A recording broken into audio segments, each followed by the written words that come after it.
માધ્યમની શાળામાં મૂકવાની એક ફેશન થઈ ગઈ છે. તેમાં પણ નાના મોટા શહેરોના વાલીઓ પોતાના બાળકને અંગ્રેજી માધ્યમિક શાળામાં પ્રવેશ કરાવે છે. તે સમયે પ્રશ્ન થાય છે કે બાળકો માતૃભાષા દ્વારા શિક્ષણ આપવું કે અંગ્રેજી ભાષા દ્વારા. માતૃભાષા એટલે મા દ્વારા વારસામાં મળેલી ભાષા. ઘરમાં જે ભાષા બોલાતી હોય છે તે જ બાળકની માતૃભાષા હોય છે. ઘર અને આસપાસના વાતાવરણમાંથી બાળક ભાષા બોલતા શીખે છે, જે એની પોતાની ભાષા બની રહે છે. આમ પ્રાથમિક અને માધ્યમિક કક્ષાનું શિક્ષણ માતૃભાષામાં જ હોવું જોઈએ.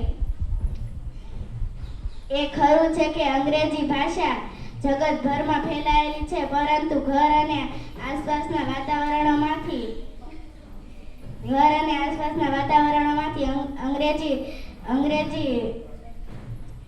અંગ્રેજી માધ્યમિક શાળાનું મહત્વ ન હોવાથી બાળકને ખૂબ